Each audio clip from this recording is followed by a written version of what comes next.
Running is one of the most accessible sports and forms of exercise. You just need to lace up your shoes, step out your front door, and go. Not everyone is built to run without some additional support and assistance. Even with the best running shoes, you may need more to help you achieve your goals. That's where insoles and orthotics come in. My name is Dr. Andrew Schneider, and I'm a podiatrist in Houston, Texas. In my practice, I work with many runners of all levels and abilities, from someone training for their first 5K to the seasoned ultramarathoner. In today's video, I'll discuss the use of insoles and custom orthotics by runners. Before I get into it, please like, share, and subscribe to this video. Also, I wrote a book all about running injuries, how to prevent them, and how to treat them. You can get it for free at www.runninginjurybook.com.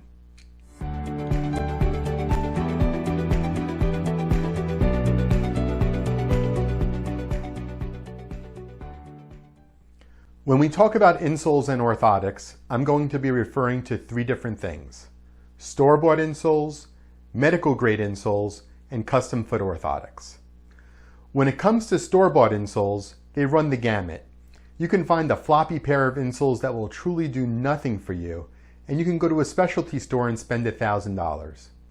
I don't recommend that you spend that kind of money for something that's off the shelf, but people do it every day. When people think of off-the-shelf insoles, however, they usually think of Dr. Scholl's. Whether they're the insoles in the foot care aisle of the pharmacy or the ones that are recommended when you stand on the scanner in the store, they simply don't provide enough support to be effective. That's the problem with most of the off-the-shelf insoles. They're usually made of foam and fold in half with little effort. The next category of insoles are medical grade. Most of the time, these are available in a podiatrist's office, but there are some that are available online or off the shelf. These insoles are not just foam. They have a plastic support that helps to support the arch.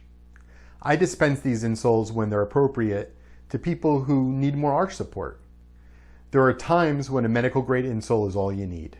Other times, they're a stepping stone before a custom orthotic. In no case should a medical grade insole cost more than $80. If you're in a store where they're trying to sell you an insole without taking an impression of any sort, please use that rule of thumb. There are stores, like the Good Feet store, where they'll try to sell you insoles, good insoles, but still off the shelf, for hundreds of dollars.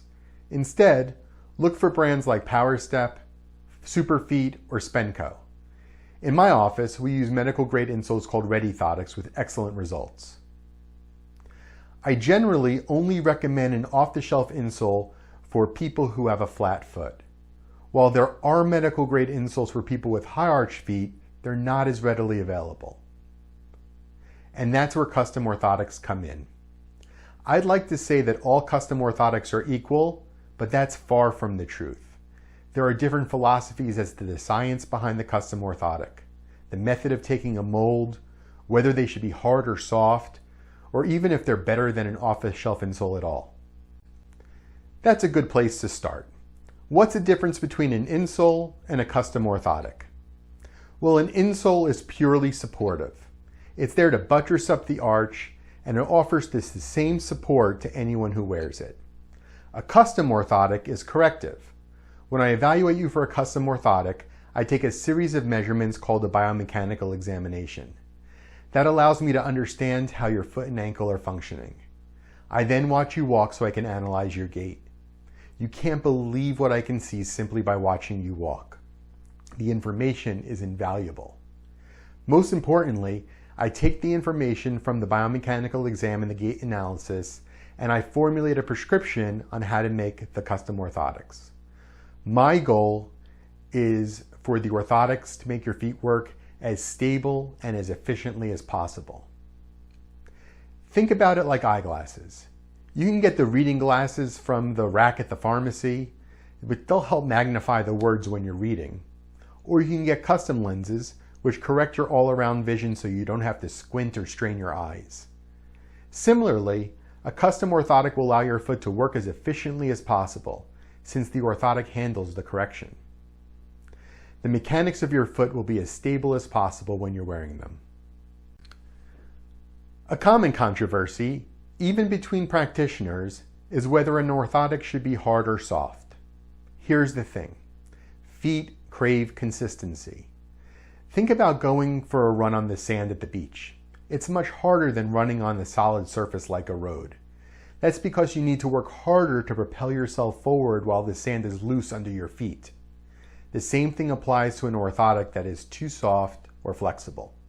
It will deform as your foot moves, and while it gives you some stability, your feet ultimately will work harder in a soft orthotic. A firm custom orthotic will provide your feet with stability and efficiency that they need. Because they're made from a mold of your foot, you shouldn't feel like an orthotic is too hard, but rather feel the cushioning of your shoe. Also, using a firmer material will mean that I need to use less of it to achieve the stability that you need. That will allow you to wear your custom orthotic in your current shoes without the need to go to a larger size or a wider shoe. Another difference in orthotic construction is the best way to take a mold for a custom orthotic. The methods vary. Some people step in a foam box, others stand on a digital scanner, still others have their feet scanned when they're in the treatment chair. The problem with many of these methods is that you're capturing the foot in an unstable position. That's why I say old school. I take a mold of your feet using plaster splints and hold your foot in what is the most stable position. To me, this method leads to the most effective custom orthotics. These orthotics will work for you whether you have a flat foot, a high arch foot, or anything in between. That's because of the measurements I take. Each orthotic will be made specifically for each foot. In fact, it's rare that one foot has the exact same prescription as the other foot. Finally, there's always a question as to whether a custom orthotic can be worn in sandals. Now, some sandals are made with a removable footbed. In those cases, we remove the footbed and replace it with a custom orthotic.